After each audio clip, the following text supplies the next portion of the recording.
ओम नमो भगवते वासुदेवाय नमः। श्रीमद् भागवत महापुराण प्रथम स्कंध नवा अध्याय। युधिष्ठिर आदि का भीष्म के पास जाना और भगवान श्री कृष्ण की स्तुति करते हुए भीष्म जी का प्राण त्याग करना।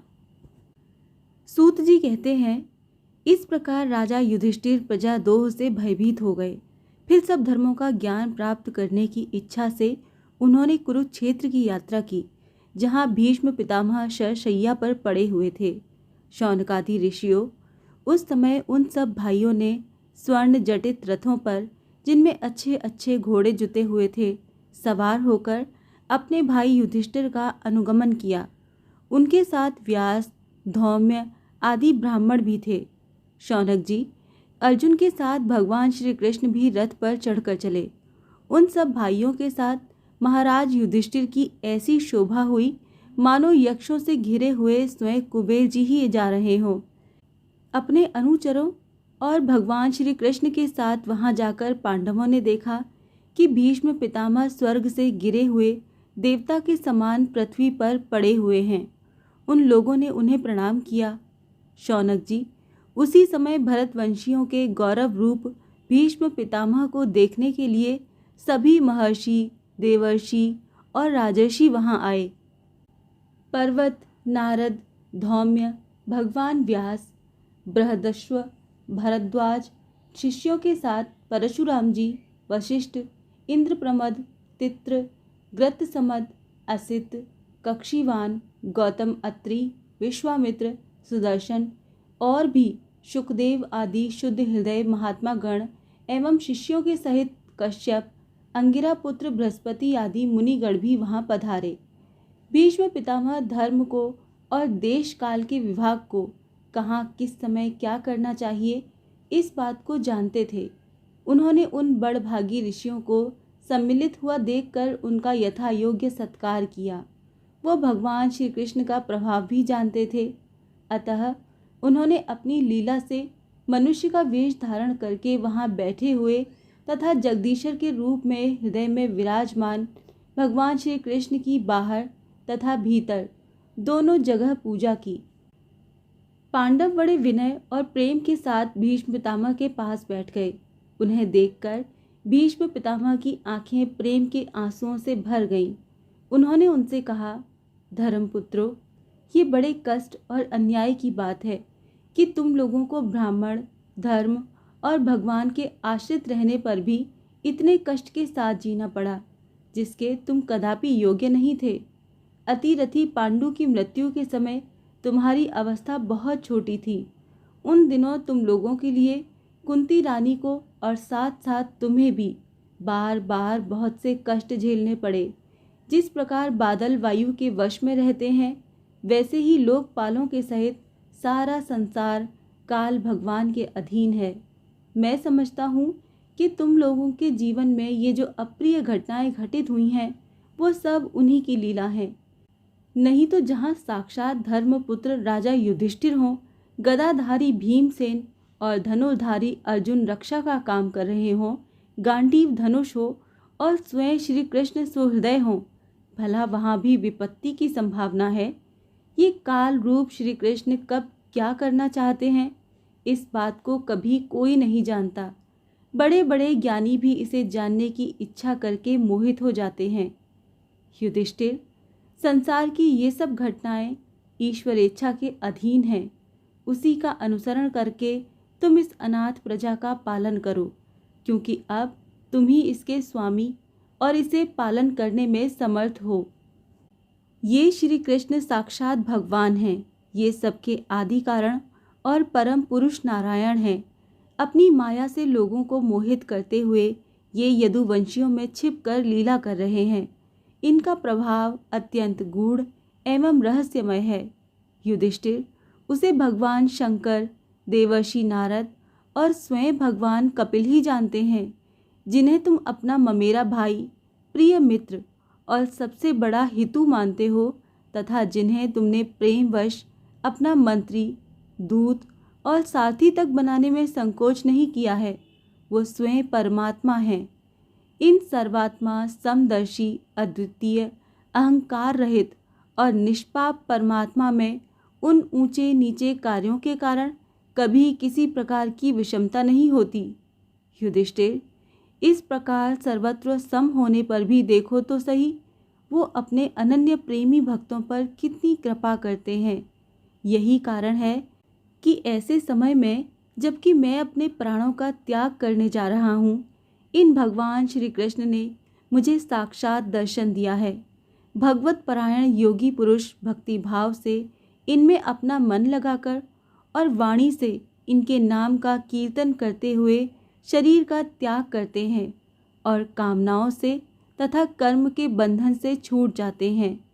वे ही देव देव भगवान अपने प्रसन्न हास्य और रक्त कमल के समान अरुण नेत्रों से उल्लसित मुख वाले चतुर्भुज रूप से, जिसका और लोगों को केवल ध्यान में दर्शन होता है, जब तक यहीं स्थित रहकर प्रतीक्षा करें जब तक मैं इस शरीर का त्याग न कर दूं।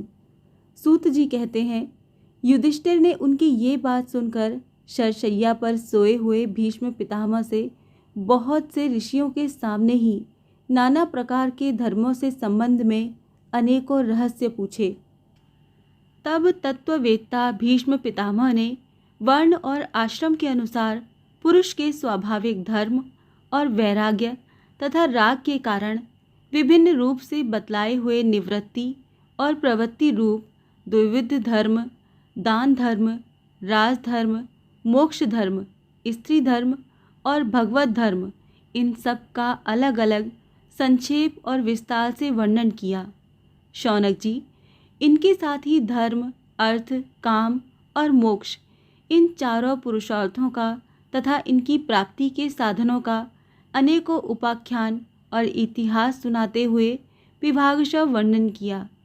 भीष्म पितामह इस प्रकार धर्म का प्रवचन कर ही रहे थे कि वो उत्तरायण का समय आ पहुंचा, जिसे मृत्यु को अपने अधीन रखने वाले भगवत परायण योगी लोग चाहा करते हैं।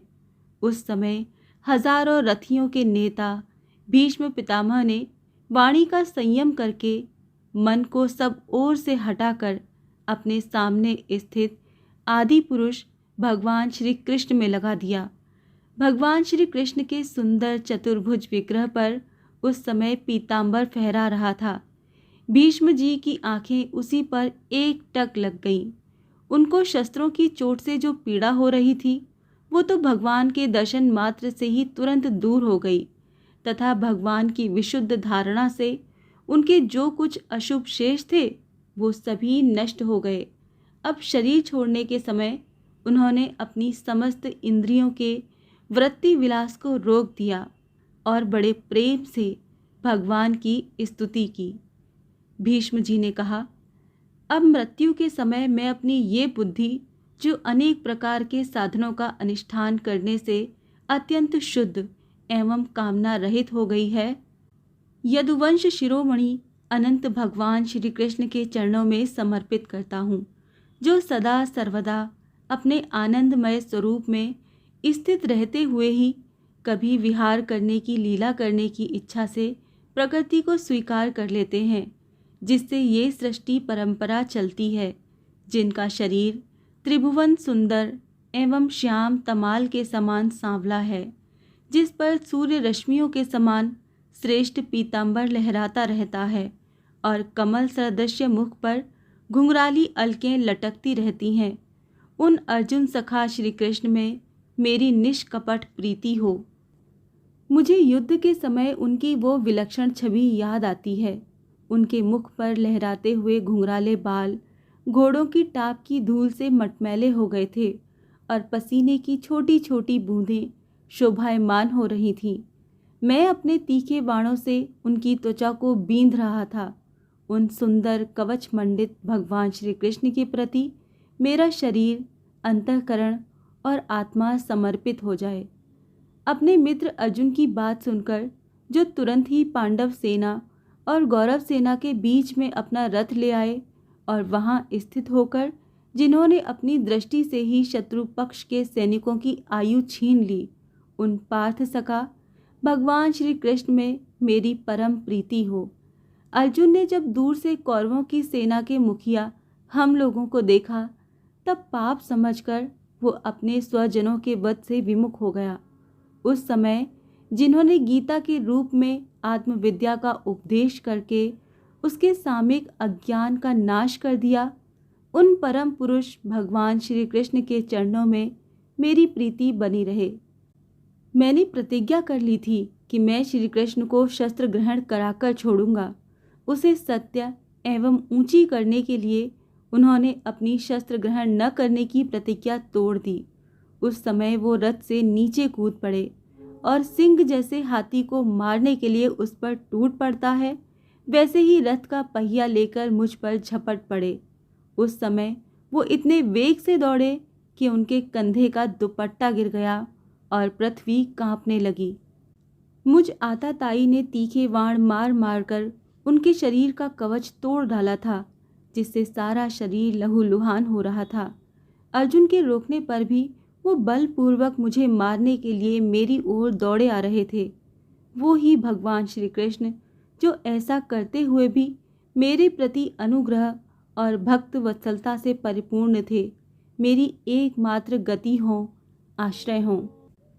अर्जुन के रथ की रक्षा में सावधान जिन श्री कृष्ण के बाएं हाथ में घोड़ों की रास थी और दाहिने हाथ में चाबुक, इन दोनों की शोभा से उस समय जिनकी अपूर्व छवि बन गई थी, तथा महाभारत युद्ध में मरने वाले वीर जिनकी इस छवि का दर्शन करते रहने के कारण सारूप्य मोक्ष को प्राप्त हो गए, उन्हीं पार्थ सारथी भगवान श्री कृष्ण में मुझ मरणासन्न की परम प्रीति हो, जिनकी लटकीली सुंदर चाल, हाव भाव युक्त चेष्टाएं, मधुर मुस्कान और प्रेम भरी चितवन से अत्यंत सम्मानित गोपियां रास लीला में उनके अंतर्ध्यान हो जाने पर प्रेमोन्माद से मतवाली होकर जिनकी लीलाओं का अनुकरण करके तन्मय हो गई थीं, उन्हीं भगवान श्री कृष्ण में मेरा परम प्रेम हो। जिस समय युधिष्ठिर का राजसूय यज्ञ हो रहा था, मुनियों तथा बड़े बड़े राजाओं से भरी हुई सभा में सबसे पहले सबकी ओर से इन्हीं सबके दर्शनीय भगवान श्री कृष्ण की मेरी आंखों के सामने पूजा हुई थी, वो ही सबके आत्मा प्रभु आज इस मृत्यु के समय मेरे सामने खड़े हैं। जैसे एक ही सूर्य अनेक आँखों से अनेक रूपों में दिखते हैं, वैसे ही अजन्मा भगवान श्री कृष्ण अपने ही द्वारा रचित अनेक शरीरधारियों के हृदय में अनेक रूप से जान पड़ते हैं। वास्तव में तो वो एक और सबके हृदय में विराजमान हैं ही। उन्हीं इन भगवान श्री कृष्ण को मैं भेद भ्रम से रहित होकर प्राप्त हो गया हूँ। सूत जी कहते हैं, इस प्रकार भीष्म पितामह ने मन, वाणी और दृष्टि की वृत्तियों से आत्मस्वरूप भगवान श्री कृष्ण में अपने आप को लीन कर दिया। उनके प्राण वहीं विलीन हो गए और वो शांत हो गए।